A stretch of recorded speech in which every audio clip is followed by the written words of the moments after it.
Welcome back. Well, the Senate's version of the big, beautiful bill now facing some headwinds in the House as Republicans want it ready for a floor vote next week. Wisconsin Senator Ron Johnson said that there are enough no votes in the Senate for the Senate to miss the self-imposed July 4th deadline to get it over the finish line and get it to the president's desk to sign. Joining me now is the man himself, Wisconsin Senator Ron Johnson, a member of the Senate Finance and Budget Committees. Senator, great to see you. Thank you so much for being here. Morning, Maria. I have in front of me your 2025 Budget Reconciliation Report, which offers a variety of scenarios regarding the deficit and growth impacts of the bill. Now, my first question is this. You started talking about the need to get back to pre-pandemic spending back in January. It's been 5 months. You said you were likely a no vote weeks ago. It's been several weeks, if not months, since you said I cannot vote with the bill in the current form. What have you done to put together a list of specific items to cut since then? Well, first of all, I promised the president I'd be more positive, so I will. We are working together in good faith.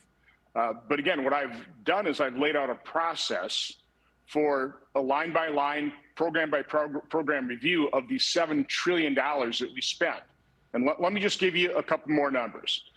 If you exclude Social Security, Medicare, Medicaid, and defense, that's about $5 trillion out of our $7 trillion budget, okay? That leaves about $2 trillion. You compare that to what we spent under President Trump in 2019, Obama in 2014, and Clinton in 1998. Those total outlays, those actual outlays, plussed up by inflation and population, we are spending $384 billion more than we spent in 2019, fully inflated, $578 billion more than we spent in 2014 under Obama, and $900 billion more than we're spending under Bill Clinton. Again, now that's in only $2 trillion, less than 30% of our spending. That's the kind of focus we need to address the budget with. How much are we spending above and beyond fully inflated total outlays in prior years, pre-pandemic levels? Again, that's exempting $5 trillion of the $7 trillion budget. I'm showing you can save somewhere between $400 and $900 billion just going back to those levels of other outlays. So again, it's across the board, but you have to do the work. And the White House, honestly, is being very good at working with me to setting up a process with senators, House members, OMB, funding it. But it's going to take a little bit more time. So we're all working in good faith. We're friends. There's no acrimony here. This was an aggressive deadline. There's nothing wrong with that. It's focusing our efforts. So we are working overtime. I know Mike Crapo and his staff, they are burning the midnight oil here. So it's not bad to impose these deadlines to get us going. But I just don't see there's so many issues. The ball's been in the Senate court for 2 weeks. 1,100-page bill. Just this tax summary from Senate Finance is 37 pages of summary. Again, tax law is mind-numbing, quite honestly. So this is just going to take a little bit more time. Well, I understand that everybody went nuts after COVID and during COVID in terms of giving out handouts and spending. And you want to we need to get back to pre-pandemic spending. My point is, what are the solutions, specific solutions? Explain to the American people where the waste is, what can go. Because, of course, once you give something to someone, they don't want to give it back. And if they get a benefit, they get money in some area of their lives, they're going to balk if you say, we have to take that back. That's too expensive at this moment in time. So are there areas, low-hanging fruit, that you can tell us about? Educate the public in terms of wasteful spending or spending that we cannot afford right now. Well, of course, what the House focuses on is the energy tax credit, quite honestly, that's encouraging people to invest in things that actually make our grid less reliable. Okay, so it's really stupid spending because it's destructive spending. You also have Obamacare's addition to Medicaid, which is putting at risk Medicaid for the truly vulnerable, for disabled children. Again, so those are some big programs that people are focusing on. What I'm saying is you've got $400 to $900 billion of what we're spending today, that more than what we spent in 1998, 2014, 2019, fully inflated for population inflation. So again, it's across the board. but we haven't done the work. We focused on those two big programs. Of course, those end up being lightning rods. The Democrats lie about it. We want to preserve Medicaid for disabled children and the truly vulnerable. And Obamacare's subsidies, they encourage the single-payer system. That's what they did. For every dollar that you spend, the state spends for a disabled child, we kick in $1.33. That's how Medicaid was designed. The states administer it, but they had to have significant skin in the game. With Obamacare, for single, able-bodied, working-age, childless adults, for every dollar the state kicks in, we put in $9. That has led to hundreds of billions of dollars of waste, fraud, and abuse. The scam, the money laundering, whatever you want to call it. We're trying to fix that. And, of course, Democrats lie about it. So it's hard. So what we're trying to do is hard. It's not easy. But, again, to put things in perspective, we increased spending more than $2 trillion in 1 year. What the House bill does is cuts less than that over 10 years. And again, I appreciate the work they've done. They've done good work. It's meager. It just doesn't meet the moment. We have to do so much more.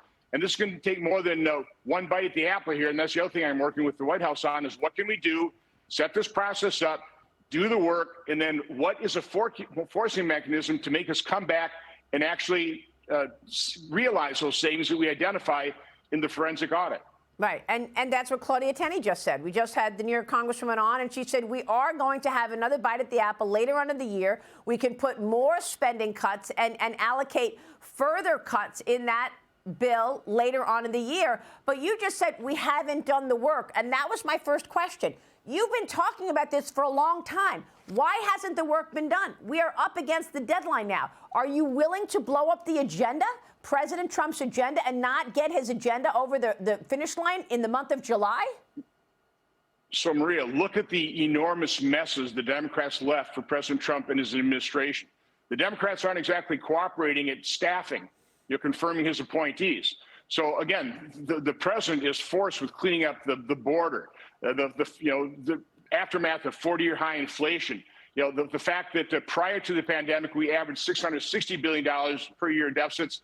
Democrats, rather than coming back down to pre-pandemic level of deficit and spending, they average $1.9 trillion, and that's pretty well locked in. So this is going to take a lot of hard work. They simply don't have the personnel to do the audit. So it's going to take time. And again, I'm more than willing to work with them.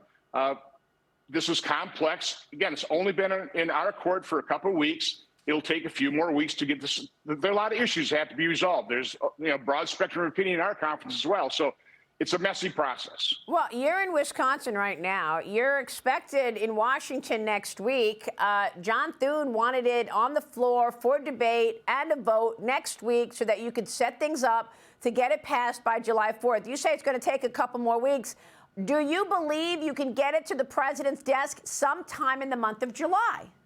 Something that you could vote for? I think we can do it before the August recess, yes, and maybe even sooner than that. It depends on how quickly we can resolve these issues. Then the minute we change something, the House screams, well, we can't pass that. So again, that's why I always argued for a multiple-step approach, but the president wanted, the one big, beautiful bill. We're dealing with that. Yeah. It is more complex. It is more difficult to pass. But again, the good news is we are all dedicated to helping the president achieve his agenda, to succeed, to have America succeed. But I'll continue to point out my higher loyalty is to our children and grandchildren. We are mortgaging their future. It's unconscionable.